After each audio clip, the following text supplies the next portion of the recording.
Paragraph কিংবা essay writing থেকে শুরু করে গল্প, উপন্যাস, নাটক যেকোনো ধরনের রাইটিংয়ের জন্যই আমাদেরকে জানতে হবে সেন্টেন্স কি বা সেন্টেন্স কিভাবে গঠিত হয়। এর কারণ হচ্ছে এই সব ধরনের রাইটিংই মূলত একাধিক সেন্টেন্সের সমষ্টি।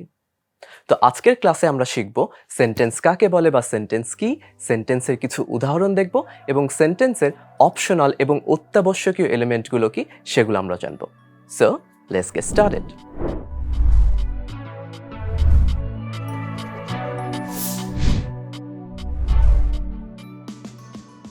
তো সবার আগে আমরা যেটি জানবো সেটি হচ্ছে সেন্টেন্স কি বা সেন্টেন্স কাকে বলে। এই ক্ষেত্রে আমরা অবশ্যই টিপিক্যাল সংজ্ঞাটি জানবো, কিন্তু সেই সাথে সংজ্ঞার বা ডেফিনেশনের প্রতিটি শব্দ আমরা ধরে ধরে বুঝবো যে আসলে সংজ্ঞায় কি বলা আছে এবং কেন বলা আছে। সবার আগে যদি দেখি সেন্টেন্স কাকে বলে। সেন্টেন্স হচ্ছে এক বা একাধিক শব্দ যখন একত্রে কোনো মনের ভাব সম্পূর্ণরূপে প্রকাশ করে তখন তাকে আমরা সেন্টেন্স বলি। আমরা যদি এখানে খেয়াল করি এক বা একাধিক শব্দ, তার মানে কি একটি শব্দ সেন্টেন্স হওয়া possible? We will see that letter. এবং বলা আছে মনের ভাব সম্পূর্ণরূপে প্রকাশ করে। মনের ভাব সম্পূর্ণরূপে প্রকাশ করে বলতে আমরা কি বুঝছি সেটিও আমরা জানবো। এখন আমরা যদি উদাহরণ হিসেবে একটি ডায়ালগ বা একটি কনভারসেশন যদি আমরা ফলো করি তাহলে আমরা বুঝতে পারবো। জেইন বলছে, have you had your lunch? অর্থাৎ তুমি কি তোমার লাঞ্চ করেছো বা দুপুরের খাবার খেয়েছো? জন বলছে, নট ইয়েট। Not yet. তাহলে আমরা যদি এতটুকু খেয়াল করি, নট ইয়েট, আমার কি মনের ভাব সম্পূর্ণরূপে প্রকাশিত হচ্ছে? জেইন প্রশ্ন করেছে, তুমি কি তোমার লাঞ্চ করেছো? জন বলছে, নট ইয়েট, না এখনো করিনি। অফকোর্স এই ক্ষেত্রে একটা সম্পূর্ণ ভাব প্রকাশ হচ্ছে, আমি যা বোঝাতে চাচ্ছি যে ইয়েস নোতে হ্যাঁ করেছি বা করিনি। এরপরে আবার জন জিজ্ঞাসা করছে, হ্যাভ ইউ? Have you? খেয়াল করুন এই ক্ষেত্রে জন কিন্তু হ্যাড বা ইট ভার্বটি ইউজ করেনি, কিন্তু তারপরে বোঝাচ্ছে হ্যাভ ইউ, মানে তুমি কি তোমার লাঞ্চ করেছো? তার কারণ এর আগে জেইন সিমিলার প্রশ্ন জিজ্ঞাসা করেছে, have you had your lunch? অর্থাৎ লাঞ্চ খেয়েছি কিনা এই প্রশ্ন জিজ্ঞাসা করছে। তাহলে হ্যাভ ইউ এটা দ্বারাও মনের ভাব সম্পূর্ণরূপে প্রকাশ করছে, কারণ জন জানতে চাচ্ছে জেইন তার লাঞ্চ করেছে কিনা। তাহলে হ্যাভ ইউ একটি বাক্য হতে পারে, and of course have you is a sentence. এরপরে জেন বলছে, yes I have had my lunch. হ্যাঁ আমি আমার খাবার খেয়েছি বা দুপুরের খাবার খেয়েছি। সো এটিও একটি বাক্য। অথবা জন কিন্তু এটিও বলতে পারতো, ইয়েস আই হ্যাভ। পুরো বাক্য যদি না বলে I have had my lunch, সে শুধু বলতে পারতো ইয়েস আই হ্যাভ। তাহলে ইয়েস আই হ্যাভ এটি দ্বারাও মনের ভাব সম্পূর্ণরূপে প্রকাশ করছে, সেটিও একটি বাক্য। রাইট। সবচেয়ে গুরুত্বপূর্ণ বা কনফিউজিং প্রশ্নটি হচ্ছে, একটি মাত্র শব্দে কি বাক্য বা সেন্টেন্স গঠিত হওয়া পসিবল? Will see. আমরা যদি এই বাক্যটা খেয়াল করি, আগের কনভারসেশন, জেইন বলছে have you had your lunch? John উত্তর করছে নট ইয়েট এবং প্রশ্ন করছে হ্যাভ ইউ? জেইন বলছে yes I have had my lunch, না বলে জেইন বলতে পারে ইয়েস আই হ্যাভ। অথবা জেইন এটিও বলতে পারে ইয়েস। খেয়াল করুন, যখন জন শুরুতে জেইন প্রশ্ন করেছে জনকে যে তুমি কি তোমার লাঞ্চ করেছো বা দুপুরের খাবার খেয়েছো? জন বলছে না এখনো খাইনি, তুমি কি খেয়েছো? জেইন তখন বলছে হ্যাঁ। তার মানে কি হ্যাঁ দ্বারাই বোঝাচ্ছে যে হ্যাঁ আমি আমার লাঞ্চ করেছি বা আমি আমার খাবার খেয়েছি। তাহলে শুধুমাত্র ইয়েস একটি শব্দ বাক্য হওয়া সম্ভব, কারণ মনের ভাব সম্পূর্ণরূপে প্রকাশ করছে। রাইট। সো এটা মনে রাখতে হবে। এরকম আরও কিছু উদাহরণ যদি আমরা ফলো করি তাহলে আমরা বুঝতে পারবো। আমরা একটা কনটেক্সট চিন্তা করি যেখানে জন এবং জেইন কথা বলছে। হয়তো তারা দুইজনই ড্রাইভিংয়ে আছেন। জন হয়তো গাড়ি চালাচ্ছে, ড্রাইভ করছে, এবং জেইন তাকে বলছে ডান দিকে যাও, গো রাইট। জন বলছে দেন, তার মানে কি অলরেডি সে ডান দিকে গিয়েছে বা ডান দিকে টার্ন নিয়েছে, তারপরে বলছে দেন তারপরে কি করব, কোন দিকে যাব। তার মানে দেন একটি শব্দ, এটি দ্বারাই কিন্তু সম্পূর্ণ মনের ভাব প্রকাশ করছে। দেন মানে তারপরে আমি কোন দিকে যাব। সো দেনের মধ্যেই পুরো কথাটা বলা আছে। সো দেনও একটি বাক্য হওয়া পসিবল। জেইন বলছে স্টপ, এখন এখানেই থেমে যাও, তারপর আর কোথাও যেতে হবে না। তাহলে খেয়াল করি দেন বা স্টপ এই দুটিও কিন্তু বাক্য, তার কারণ এই দুটি শব্দ দ্বারাও মনের ভাব সম্পূর্ণরূপে প্রকাশ করেছে। রাইট। এখন আমরা যদি দেখি যে একটা বাক্যের বেসিক স্ট্রাকচার বা বেসিক এলিমেন্ট কি, একটা বাক্যে দুইটা এলিমেন্ট সাধারণত থাকে। সেই দুইটা এলিমেন্ট হচ্ছে সাবজেক্ট এবং ভার্ব।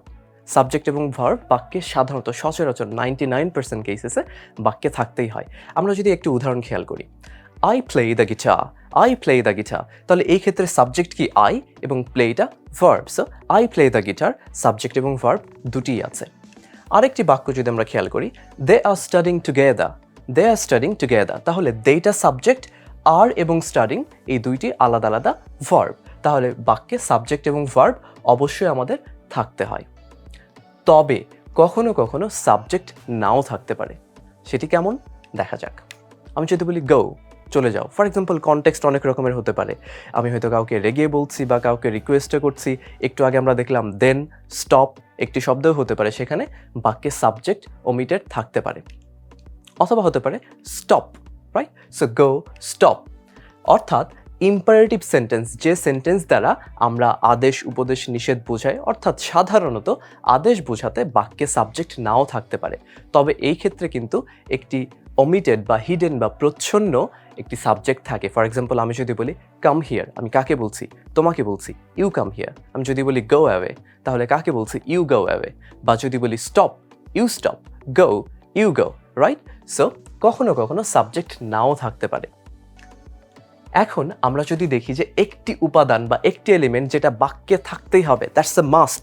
সাবজেক্ট থাক না থাক, কখনো কখনো ভার্ব নাও থাকতে পারে, যেমন দেন, হোয়েন ইত্যাদি, কিন্তু একটি উপাদান যেটি থাকতে হবে, না হলে বাক্য হবে না। এবং এটি কিন্তু আমরা খুবই কমনলি ভুল করি, আমরা এই উপাদানটা মিস করে ফেলি। হয়তো অনেক সুন্দর বাক্য গঠন করেছি, কিন্তু এই এলিমেন্টটা মিসিং, তাহলে বাক্য আসলে হবে না। সো লেটস সি, সেই উপাদানটা কি? Punctuation. It is important, rather it is crucial, এটা থাকতেই হবে পাংচুয়েশন। একটা বাক্যের শেষে কি কি পাংচুয়েশন থাকতে পারে দেখা যাক। ফুল স্টপ বা পিরিয়ড থাকতে পারে, এরপরে থাকতে পারে কোয়েশ্চেন মার্ক বা প্রশ্নবোধক চিহ্ন বা নোট অফ ইন্টারোগেশন, এরপরে থাকতে পারে নোট অফ এক্সক্লেমেশন বা আশ্চর্যবোধক চিহ্ন থাকতে পারে, অথবা থাকতে পারে ইনভার্টেড কমা, সিঙ্গেল বা ডাবল, সাধারণত ডাবল ইনভার্টেড কমা থাকতে পারে। এগুলো যদি আমরা একটু উদাহরণ দেখি। Full stop, they are not coming today, এটা একটি ডিসক্রিপটিভ সেন্টেন্স বা বর্ণনা বা বিবৃতিমূলক বাক্য। এই বাক্যের শেষে বসেছে full stop, then not coming today. For example আমরা চিন্তা করছি যে একটা কনটেক্সট যদি আমরা ভাবি, আমরা গল্প করছি তারা কি আজকে আসলে আসবে, আমরা হয়তো বলছি না, দেন নট কামিং টুডে, তারা আজকে আর আসছে না, আকাশ অনেক মেঘাচ্ছন্ন বা রাস্তায় অনেক jam, then not coming today. So বাক্যের শেষে ফুল স্টপ। কোয়েশ্চেন মার্ক, যখন আমরা কোনো কিছু জিজ্ঞাসা করি, প্রশ্ন করি, অবশ্যই শেষে প্রশ্নবোধক চিহ্ন বসবে। যেমন who is taking care of the plant. For example plant মানে কি? গাছ। ধরে নিন আপনার বাসায় গাছ আছে, যেই গাছের যত্ন নিতে হয়, কখনো মাঝে মধ্যে রোদে দিতে হয়, কখনো পানি দিতে হয়। আপনি কোথাও ঘুরতে গেছেন, আপনাকে সেখানে জিজ্ঞাসা করছে আপনার না বাড়িতে গাছ ছিল, সে গাছগুলো কে দেখছে? তো আপনাকে জিজ্ঞাসা করতে পারে who is taking care of the plant, শেষে প্রশ্নবোধক চিহ্ন। এরপরে আমাদের আছে নোট অফ এক্সক্লেমেশন বা আশ্চর্যবোধক চিহ্ন বা বিস্ময়সূচক চিহ্ন। সো এগুলো আমরা কখন ইউজ করি? আমরা যখন কোনো কিছুতে বিস্মিত হই, আশ্চর্য হই, বা সাডেন কোনো আমরা ইমোশন প্রকাশ করি, অথবা কখনো কখনো কোনো গ্রিটিংসের পরেও আমরা কিন্তু নোট অফ এক্সক্লেমেশন ইউজ করি, যেমন হ্যালো, ওলা ইত্যাদির পরে। আমরা যদি উদাহরণ দেখি, what a beautiful bird, what a beautiful bird. আমরা হয়তো কোনো একটা পাখি দেখছি, পাখিটা খুবই সুন্দর, আমি বলছি বাহ, পাখিটা কি সুন্দর। So what a beautiful bird. And finally inverted comma. আমরা যখন অন্য কারোর বা অন্য কোনো বক্তার উদ্ধৃতি বা কোনো কথা হুবহু তুলে ধরতে চাই, তখন আমরা ইনভার্টেড কমা ইউজ করি। For example, my teacher said never tell a lie. So never tell a lie, এই কথাটা আমি বলছি না, বরং আমার টিচার আমাকে বা অন্যান্য স্টুডেন্টদেরকে বলেছেন। সো নেভার টেল এ লাইয়ের আগে পরে আমরা ইনভার্টেড কমা দিয়েছি। সো একটি বাক্যের পরে অত্যাবশ্যকীয় উপাদান হচ্ছে পাংচুয়েশন, এবং এই চারটি পাংচুয়েশনের মধ্যে কোনোটি বসতে পারে, রাইট? সো আজকের ক্লাসে আমরা জানলাম যে বাক্য কাকে বলে। বাক্য একটি শব্দেও হওয়া পসিবল, একাধিক শব্দেও হওয়া পসিবল। বাক্যের সাধারণত ইম্পর্টেন্ট উপাদানগুলো হচ্ছে সাবজেক্ট এবং ভার্ব, তবে কখনো কখনো এগুলো ছাড়াও হতে পারে।